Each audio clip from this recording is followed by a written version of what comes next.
So, let's go over this O'Shea Duke Jackson video on old Fresh and Fit. What were the other names? Appa and Preach? What were they? I forget. I'd have to go look them up, but I'm not going to go look them up right now. Fresh, I just don't like you. You're I just don't like you. What's good, everybody? Okay. It's your boy, O'Shea Duke Jackson. Back at it again with another episode of The Celebrity Junk. Celebrity Junk. The Fresh and Fit podcast is notorious for kicking out women on their show, but they're also notorious for disrespecting black people. Okay, so I'm sorry. This is one of the biggest things I had with Fresh and Fit is they kick these women out. And it shows how, like, they comment how these women are sensitive and everything else. But if you can't take criticism or comments from a woman and you turn into a little bitch and you say, get out of here. Get out of here. We don't want you here. That's the least masculine thing you can do, bud. This has become a repetitive theme within the complex of their show idea altogether. Reparations are for okay. Black people need to just stop being lazy. You're not gonna get a handout, okay? We're not gonna give you your reparations because guess who's gonna have to pay for that? The middle class is gonna have to pay for it. Yes. Now, let's keep it 1,000. Get your reparations. What you gonna do with it? You'll buy a bunch of some Jordans, some drugs, some weed. Now, in this instance, you hear Myron, of course, talking about how silly black people are for reparations. And then Fresh is sitting there just listening. Now, it'd be one thing if Myron was sitting there talking about blacks and then Fresh wasn't saying anything. But again, Fresh starts to get involved with it too. And he does more in this clip. Yeah. What good, You gotta buy some Fendi. You gotta buy some guns? You can buy some guns. Rub- Yeah. Like, you aren't gonna spend the money and invest. Go back to jail. Majority are gonna do criminals. Yep, 100%. Come on, man. Let's keep it a million. Buy Let's keep some it rim- all the way a million. Buy some rims. Oh, yeah, look at that spin. Yeah. Yeah, look at that spin. So, stereotypes. While stereotypes have a place, they are not always true. Now, I'm a light skin, so of course, you know, I'm light skin, or most people think I'm Latino, but I'm light skin. My dad was dark as night. You cut off the lights, all you saw was teeth. That's just the reality. My mom, white as paper. She might have been even whiter than paper. I came out mocha. But never got into the thug life, never got into that goofy shit. Wasn't my thing. Now, it's interesting. Whenever you consider Fresh dealing with, like, the Jews, he has the utmost respect for the Jews. So even if Myron starts going off on the Jews, Fresh will refuse to say anything. And again, they're implicating how silly blacks are for wanting reparations. And again, both of these guys got into America because of the Civil Rights Act of 1965 that helped other people like themselves. I believe Fresh is from Barbados and then Myron from Sudan. Two guys who come from the African diaspora got into the country specifically because they were black and they benefited from the black struggle. But then it gets worse. I could go fucking do shit with it. I tried being for like 6 months. That's bro. Yo, listen, man. The big chains and all that. I tried. So he says here, I tried being the N-word. It was the R-word, right? It was silly. It didn't make any sense. Now, here's a situation that you come across when I'm sorry. I love O'Shea, but I'm sorry, bro. You look like Uncle Ruckus here. you as a black person go around disrespecting black people, then what you don't understand is you're setting the tonality for somebody to come ahead and disrespect you also. And this is what a lot of blacks don't understand. When they see, when other groups, see you disrespecting black people, then technically they're going to come out and they're going to do the same exact thing to you one day. And then when it happens to you, all of a sudden, you're not ready for it. Well, it happened the other day on Fresh and Fit. Fresh, I just don't like you. You're a bitch ass. I just don't like you. And Myron, you tell guys to get into real estate. It's like, bro, the barrier for entry to that is so high. Like, you need to just tell people to buy Bitcoin. Really that simple. So why am I? I just don't like you, bro. I just like it's Are you that white? simple. Are you I white? just don't like you. Hold on. Are you Yeah, I'm white? white. You just said the N-word? Yeah, I didn't give you the pass. I did. I didn't give you the pass. I don't need a pat. Don't need one. Did. That is you, my friend. So here's the Never thing, bro. needed one. All right, let me. You need one, my friend. I'm from the address this. street. I'm from the street. I mean, he technically don't need it. He'll be seen as racist, but he don't need it. Like I'm really No, from. you're the not. You're a white Yes, boy I in am, your brother. mom's Yes, I basement. am, bro. Oh, You can bro, ask please, about me. please. Ask about me in the area that I live in, brother. You can Hold ask on, about me. Where you live at? I Where you live in at? Dallas. You can ask about Dallas, me, bro. Texas? Yes, sir. Okay, go inside and sit in the street. I promise you, they'll beat your ass. I do it all the time, brother. I got tons No, of you homies don't. in the hood, No, bro. I got in Dallas? South Dallas. I got Bro, in East hold Dallas. on. I got homies in I North don't Dallas. You said I got to your face, homies everywhere, break your face, brother. bro. You're You're- a Bro, You're I capping, see bro. through your fake ass facade, brother. What I see facade? through it. I am me on camera, having fun. I got the lifestyle you wish you had, and you're in your mom's basement probably. Oh, bro. Okay. Okay. And I said the N-word. You want a brownie? You're not Nick Fuentes, bro. He can say it. You got to pass. You don't. You're not Nick, bro. So now here we have a white guy who calls Fresh a B-A-N. Now it was shocking because Fresh said, wait a minute, I didn't give you a pass to use the N-word, so stop the show. It's okay for you, who is a immigrant to America and black, but you refer to black Americans as the N-word, all right? And you talk down on blacks. But now the person is white and they need to get a pass from you to say the N-word? Well, see, the reality is they see you being disrespectful towards blacks. So when you're disrespectful, Now, this is something I will say I've seen growing up where I did, because we did have immigrants from Nigeria and immigrants from Sudan.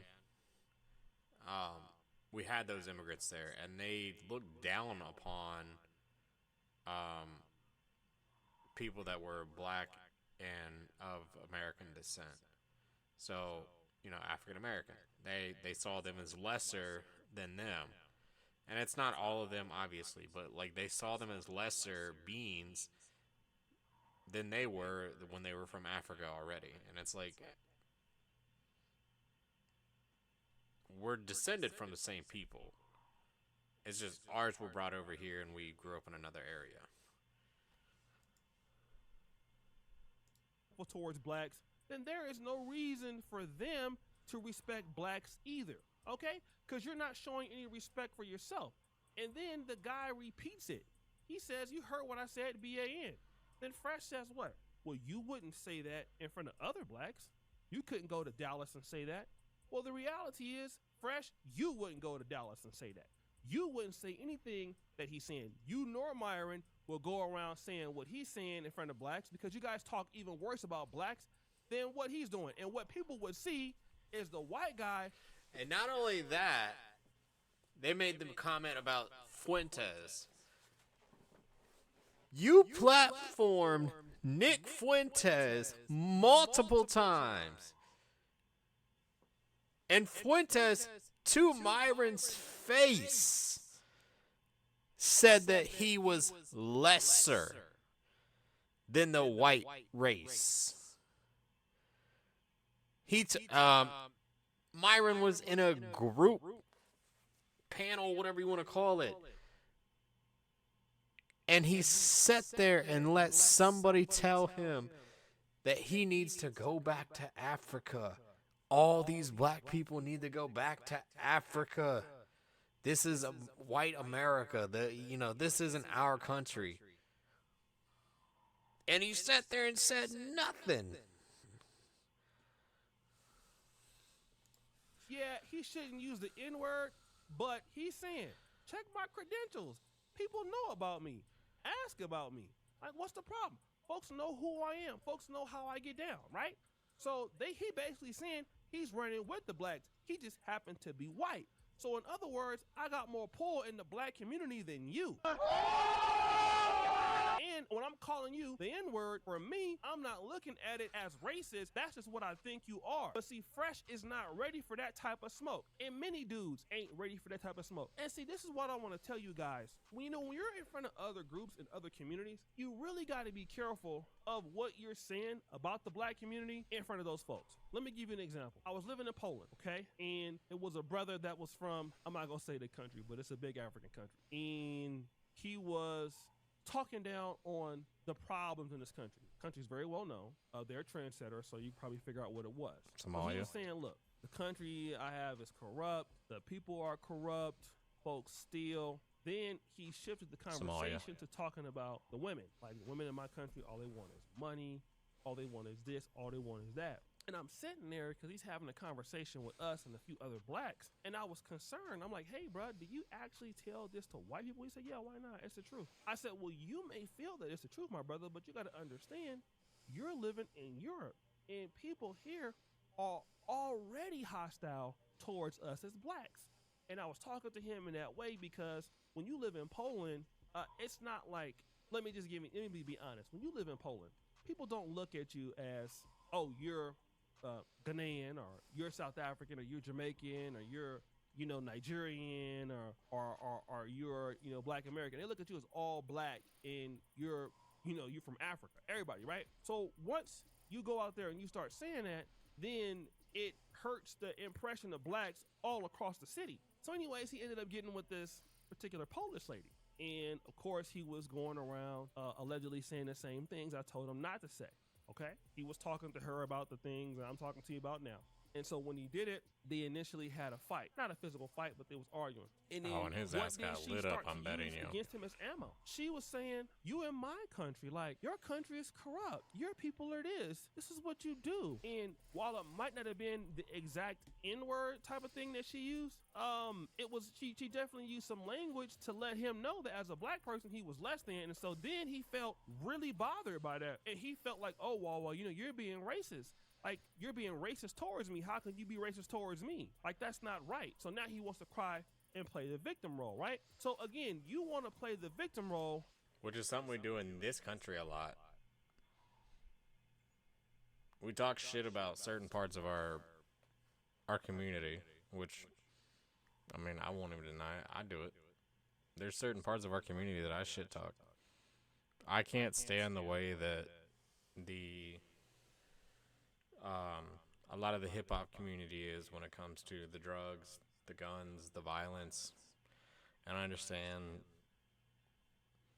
in a way, they use the guns, the violence, to express what's going on around them and within their community.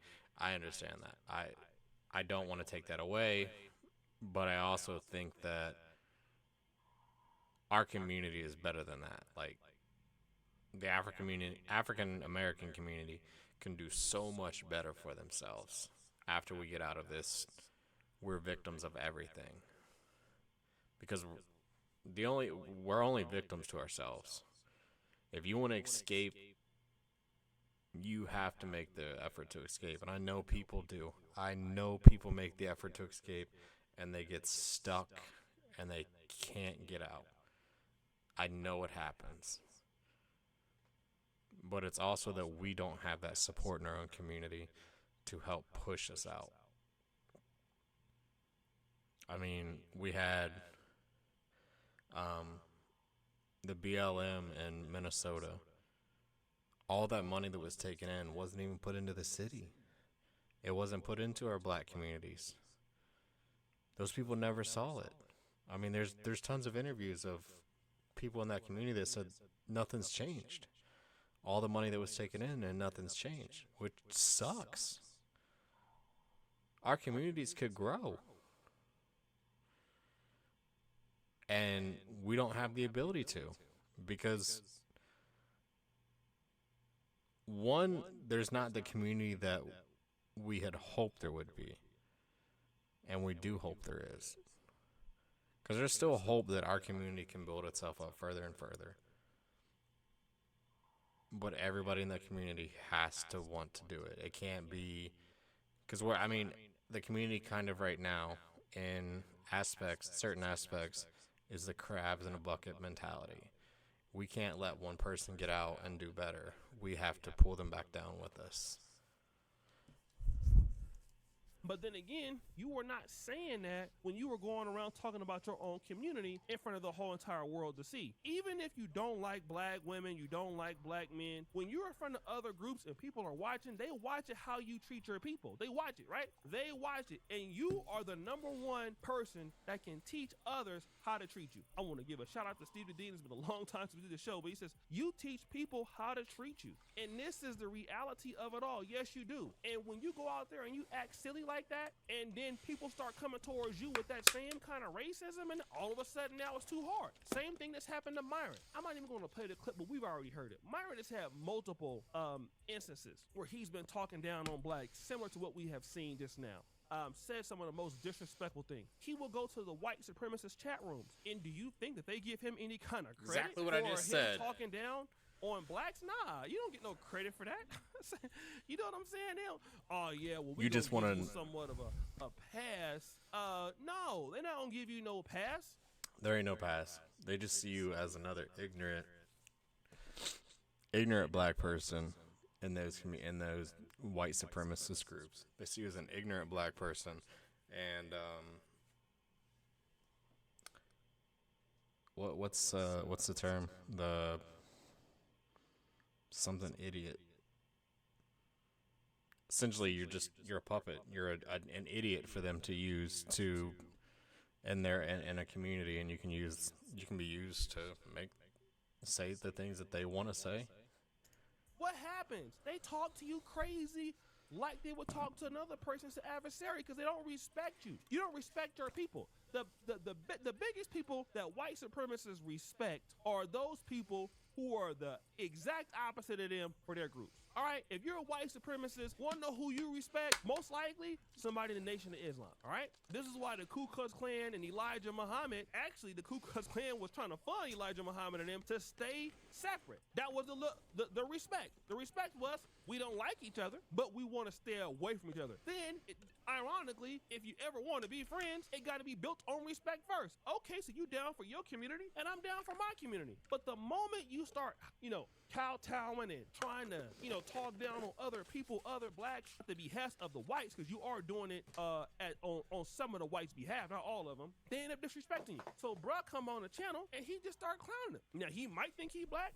He might not mean it as a racist thing, even though what he's doing is wrong. But he's like, look, man, I'm in South Dallas. I'm in Dallas, wherever he said he was from. I go out there and say it like I'm one of them. You the one that's not one of them. In other words, I'm more black than you. Now, I can guarantee you, I have never heard nobody, no white person, come on Dr. Umar Johnson stream and said there's many problems he got. I ain't never heard nobody say it on Boy stream. Many problems does he have? I ain't never heard nobody say it on Tariq Nasheed's stream. I ain't never heard nobody say it on nobody's stream, but I done seen several instances of people going up to Fresh and Fit after they have clowned black people and get disrespected like that. I've seen multiple instances. I've seen people do the same thing to Candace Owens, talk about her like that, as much buffooning as she does. Again, who you doing all that for? Respect yourself. You ain't got to put down your community to get no respect from them. What are they giving you anyway? The white people are non-blacks who dislike black people will never give you anything anyway because they don't like your ass either, okay? So you validating what they think is not going to help you no way. You will only get validation from somebody if you have a power move. You make folks respect you.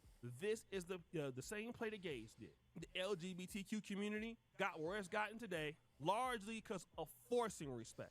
Same thing with the Muslims. I remember after 9/11, it was almost free reign on hatred towards Muslims at that particular time. I mean, you can say almost anything. Same thing to a certain degree, not as bad, but what happened with the Asian community after COVID? They nipped that in the bud real quick. That Asian hate crime thing bill came in quick. That Yep. Muslims they got that together quick. Okay, same power play the Jewish community used. All right. They make people respect them. And the blacks got to do the same thing. And you can never make somebody respect you by laughing at your own community because you're showing them that you're not no. Well, not only that, I mean, you have to make them respect you, but you have to make them respect you in a non-violent way. You have to make them respect you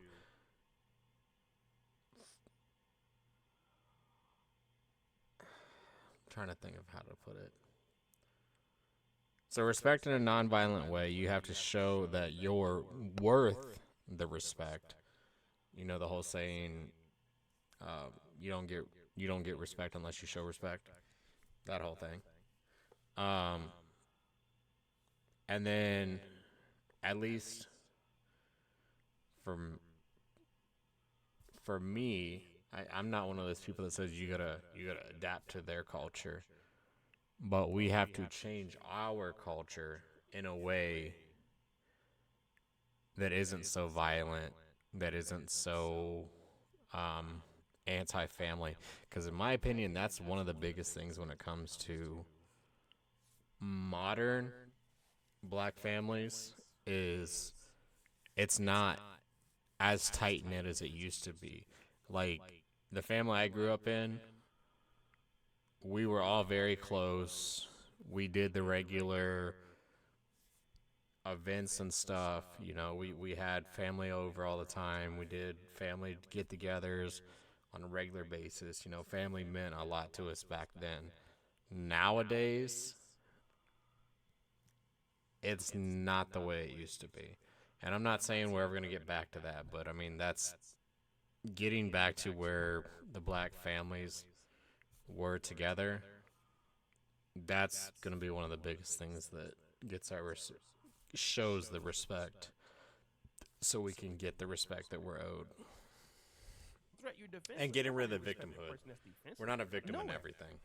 Not in Africa, especially not in Africa. You get walked over here. But guys, what do you think? It's your boy Shitty Jackson back at it again with another episode of the Celebrity Junk. I appreciate you for all that you do. Subscribe. We'll link the video in this comment section here, or in the chat. Link that in there for everybody. Go hit it with a like, hit it with a comment. Show O'Shea some love. Make sure you share it.